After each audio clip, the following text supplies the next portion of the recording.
Sa isang sulok ng syudad, kung saan ang ingay ng trapiko ay humahalo sa daing ng kahirapan, nakatayo ang barong-barong ni na Aling Maribet at Mang Eddie. Isang tahanang yari sa pinagtagpi-tagping kahoy at lata. Sumasalamin sa hirap ng kanilang buhay. Araw-araw, lumalaban sila para mabuhay. Nagtatrabaho ng todo, sapat lamang para may makain at may ilaw ang kanilang munting tahanan. May tatlo silang anak, sina Kuya Jun, Ate Lisa, at ang bunso na si Pepito, na sa murang edad ay natuto ng maging masinop at makontento. Hindi kalayuan sa kanilang bahay, sa ilalim ng isang puno ng mangga sa kanto, madalas masilayan ang isang matandang lalaki, nakayuko, marumi, at halos hindi na makilala sa kapal ng putik sa kanyang katawan at sapot ng alikabok sa kanyang buhok at balbas. Si Lolo Cardo, kung siya man ay may pangalan, ang bansag ng mga tao, isang pulubi na halos lahat ay iniiwasan, tinutulak at kung minsan ay binabato pa ng mga walang puso. Isang beses na rin sinubukan ni Aling Maribet na bigyan siya ng mumunting pagkain, ngunit palagi siyang tinataboy. "Huwag kang lumapit, Lolo," maririnig niya na sabi ng mga tao. "Nako, baka may sakit yan. Nakakadiri naman." Isang tanawi na nagpapabigat sa kanyang puso, datapwat, limitado lamang ang kanyang magagawa.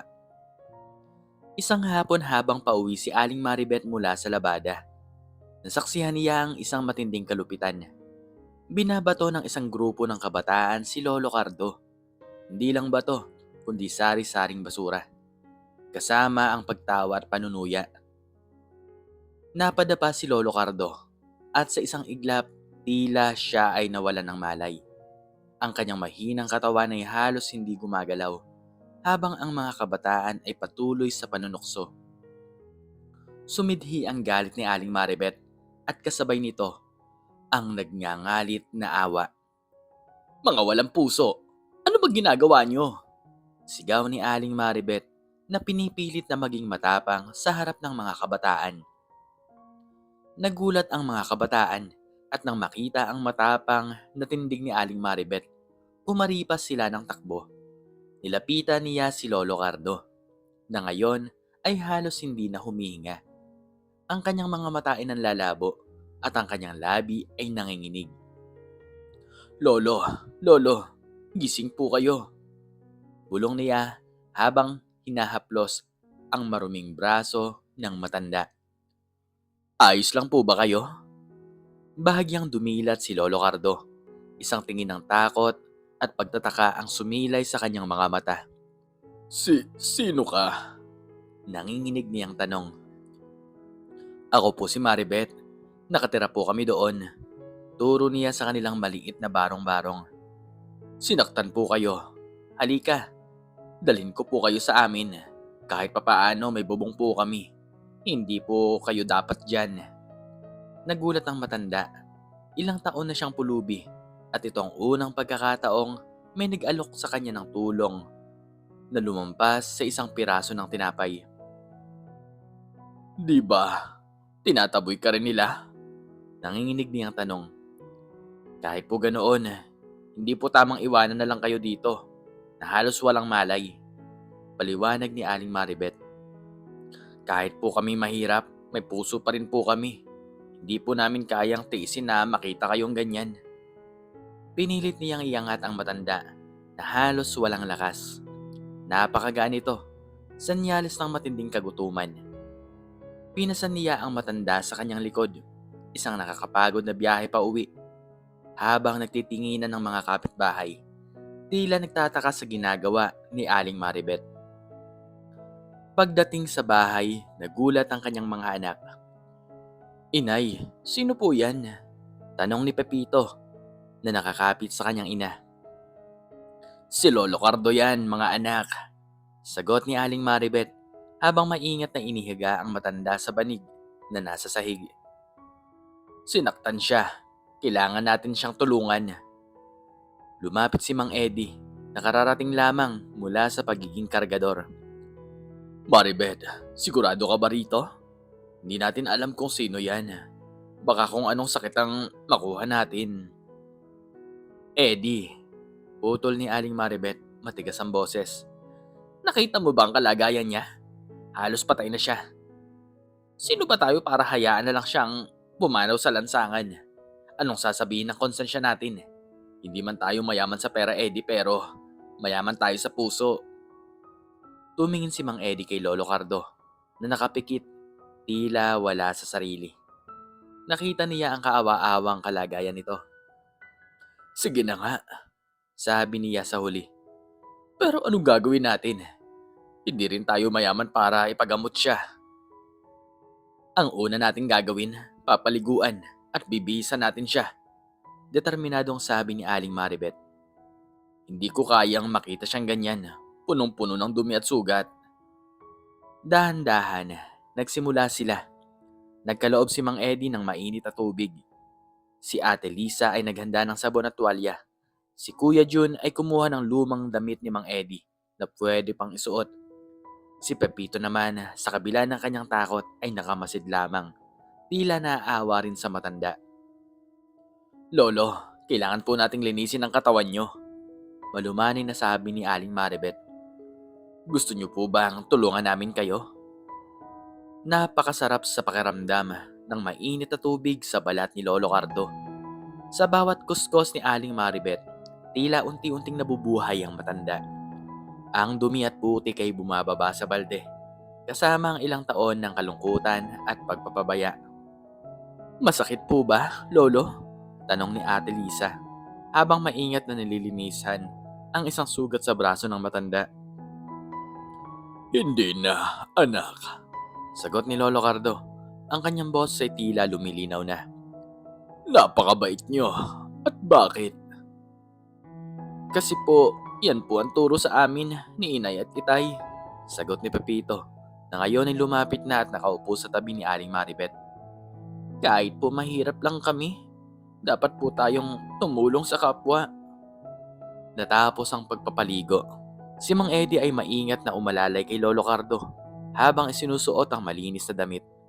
Ang kanyang buhok na dating buhaghag at may sapot ng alikabok ay inayos ni Aling Maribet. Ang kanyang balbas na dating magulo at mahaba ay ginupitan upang maging presentable.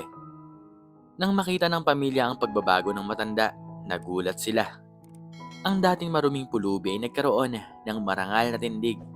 Ang kanyang mga mata na dati puno ng takot at pagkawala ay ngayon ay may kabaong kinang. Ang kanyang muka, bagamat may kunot at pilat ng panahon, ay nagpakita ng isang matalinong anyo. Inay, Itay, tingnan niyo po si Lolo, bulong ni Pepito. Mukha po siyang mayaman at ang gwapo niya po. Bahagyang ngumiti si Lolo Cardo. Maraming salamat sa inyo, sabi niya, at sa pagkakataong ito ang kanyang boses ay malinaw at buo. Sa loob ng maraming taon, wala pang nagpakita sa akin ng ganitong kabutihan. Wala po yun, Lolo, sabi ni Aling Maribet. Kumain na po kayo. May konti po kaming natira sa hapunan. Habang kumakain sila ng simpleng hapunan, kanin at tuyo, nagkwento si Lolo Cardo. Hindi tungkol sa kanyang buhay, kundi tungkol sa kanyang mga naging karanasan sa kalye. Kung paano siya tinaboy, hinamak at sinaktan. At kung gaano niya pinahahalagahan ang bawat patak ng kabaitan na natatanggap niya. Nakinig ang pamilya. Bawat salita ay tumatagos sa kanilang puso. Biglang may narinig silang ingay sa labas. Sunod-sunod na busina ng kotse. Puminto sa labas ng kanilang barong-barong ang tatlong itim at mamahaling sasakyan. Bumba mula rito ang mga lalaking nakasuot ng itim na damit.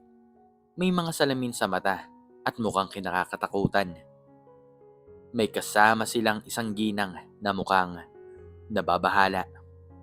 Kinabahan si Mang Eddie. Maribet, sino kaya sila? Hindi pa tayo nakakapagbayad sa renta. Kumatok ang isa sa mga lalaki. Maingat na binuksan ni Mang Eddie ang pinto. Magandang gabi po, sabi ng lalaki, matigas ang boses. Nandito po ba si Don Ricardo Villamayor? Nagkatinginan ng pamilya. Don Ricardo Villamayor? Sa barong-barong nila? Umiling si Mang Eddie. Wala po kaming kilalang Don Ricardo Villamayor dito. Nagkakamali po kayo ng bahay. Ngunit isang boses ang narinig mula sa likuran. Ako yun. Nagulat ang lahat. Si Lolo Cardo na ngayon ay nakatayo sa likuran ni Mang Eddie ay tumingin sa mga bisita.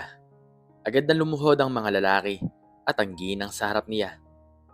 Don Ricardo, sa wakas po, sabi ng ginang umiiyak. Napakalaki po ng inaalala namin. Maraming taon po kayong nawawala. Bumalik ang tingin ng pamilya kay Lolo Cardo na ngayon ay matuwid na nakatayo. Ang kanyang dating pulubing anyo ay tuluyan ng napalitan ng isang marangal at makapangyarihang presensya. Don Ricardo Villamayor? Tanong ni Aling Maribet, ang boses ay nanginginig sa pagkabigla. Ngumiti si Lolo Cardo, isang ngiting hindi nakita ng pamilya bago pa man. Tama ka, Maribet. Ricardo Villamayor ang pangalan ko. Ang may-ari ng Villamayor Group of Companies at isa sa pinakamayamang tao sa bansa. Hindi makapaniwala ang pamilya. Ang pulubing binato at pinagtatabuyan ay ang nawawalang bilyonaryo na matagal nang hinahanap ng media at ng kanyang pamilya. Ang kanyang mukha ay palagi sa balita, ngunit dahil sa kapal ng dumi at balbas, hindi siya nakilala. Bakit po? Bakit po kayo? Bakit po kayo nagpapanggap na pulubi? Tanong ni Kuya Jun, hindi makapaniwala. Umupo si Don Ricardo sa isang kahoy na upuan at ang mga katulong niya ay agad na umalalay. Mahabang kwento, simula niya. Matapos kong mawala ang aking asawa at anak sa isang trahedya, nawalan na ako ng gana sa buhay. Ang yaman ay naging pasaanin. Naramdaman kong ang mundo ay puno ng kasakiman at kadiliman. Nagpasya akong iwan ang lahat, maglakbay ng walang destinasyon, maghanap ng tunay na kahulugan ng buhay. Gusto kong makita kung mayroon pa bang kabutihan sa mundo, kung mayroon pa bang taong titingin sa mga kapuspalad ng walang kapalit. Tiningnan niya ang pamilya. Maraming taon ako nagpalaboy-laboy. Nakita ko ang pinakamasamang ugali ng tao. Ngunit sa inyo ko nakita ang liwanag na matagal ko nang hinahanap. Tumayo siya at lumapit kay Aling Maribet. Kahit kayo'y salat sa yaman, ibinuhos niyo ang inyong natitirang kabutihan. Hindi niyo ako nilinisan nang ako'y walang malay. Pinatuloy niyo ako, pinakain, nilinisan at binigyan ng karangalan. Ang mga simpleng gawaing ito ay mas mahalaga kaysa sa lahat ng yaman ko. Pero hindi po namin hinihintay ang kapalit, bulong ni Aling Maribet. Tinulungan lang po namin kayo dahil tao po kayo. Ngumiti si Don Ricardo. Ang kanyang mga mata ay nagniningning. Alam ko, at yan ang dahilan. Ang tunay na kabutihan ay hindi naghihintay ng ganti. Ngunit ang kabutihan ay palaging nagbubunga. Dahil sa kanyang matinding pasasalamat, nagpasya si Don Ricardo na gantihan ng pamilya. Hindi lang binigyan ng pera, kundi binigyan ng pagkakataon na baguhin ang kanilang buhay at ang buhay ng mas maraming tao. Maribet, Eddie, sabi ni Don Ricardo, hindi ko kayo bibigyan ng pera. Bibigyan ko kayo ng kasama sa Villamayor Foundation. Isang pundasyon na ang layunin ay tumulong sa mga nangangailangan. Handa akong mamuhunan ng malaki. At ang inyong karanasan at puso ang magiging gabay. Gusto ko magtayo kayo ng mga sentro ng kabutihan, ng mga proyekto para sa mga mahihirap, para sa mga katulad ko na dati walang silungan. Nagulantang ang pamilya. Hindi ito ang inaasahan nila. Isang imbitasyon na magiging bahagi ng isang malaking misyon. Para po sa amin? Tanong ni Mang Eddie. Ang lalamunan ay hirap magsalita. Oo, para sa inyo. Tugon ni Don Ricardo. Dahil sa inyo, nakita ko muli ang halaga ng buhay, ang halaga ng pagbibigay. Hindi ako naghahanap ng pamilya sa pera, Eddie. Maribeth, naghahanap ako ng pamilya sa puso. At kayo ang nagpakita sa akin na mayroon pa ring pamilya na handang magmahal at tumulong ng walang kondisyon. Hindi lang pera ang ganti ni Don Ricardo. Matapos ang trahedya sa kanyang pamilya, naghahanap siya ng bagong simula, isang bagong koneksyon sa tao, isang bagong pamilya, hindi sa dugo, kundi sa diwa. At ang pamilya ni na Aling Maribeth at Mang Eddie ang nakapagbigay sa kanya ng pag-asa. Ang ganti ko ay hindi lamang para sa inyo, kundi para sa buong komunidad. Tutulungan natin sila. Sa pamamagitan nyo, magtatayo tayo ng programa, tatayo ng silungan, at magbibigay ng pag-asa sa mga nawawalan. At kayo ang magiging mukha ng kabutihan na yon. Umiyak si Aling Maribeth, hindi dahil sa yaman, kundi dahil sa tiwala at pag-asa na ibinigay ni Don Ricardo sa kanila. Salamat po, Don Ricardo, bulong niya. Maraming salamat po. Mula noon, nagbago ang buhay ng pamilya. Hindi sila yumaman sa luho, ngunit yumaman sila sa layunin. Ang Villamayor Foundation sa pamamahala ni na Aling Maribeth at Mang Eddie ay lumago at libo-libong buhay ang nabago. Ang barong-barong ay naging isang komunidad center. At ang mga anak ay nakapagtapos ng pag-aaral, dala ang mga aral ng kabutihan na natutunan nila sa kanilang mga magulang. Si Don Ricardo, bagamat bumalik sa kanyang imperyo, ay nanatiling malapit sa pamilya. Nahanap niya sa kanila ang pamilya na matagal niyang nawala. Isang pamilya na nagbigay sa kanya ng dahilan para mabuhay at magpatuloy. At nagpatingkad sa katotohanan na ang tunay na yaman ay matatagpuan hindi sa kayamanan, kundi sa puso ng isang taong may kabutihan. At sa huli, ang pinakamalaking ganti ay hindi ang yaman na ibinibigay, kundi ang pag-asa at pagmamahal na muling binuo mula sa pinakamatinding kadiliman. Ikaw, anong natutunan mo sa istoryang ito? Makiki-comment naman po sa baba kung ano man po ang inyong natutunan. At hanggang dito na lamang po nagtatapos ang aking storya. Sana po ay nagustuhan nyo to. Please like, share, and subscribe. And click the notification bell para palagi po kayong updated sa mga bago ko pa pong istorya. Muli ay maraming salamat po at God bless us all.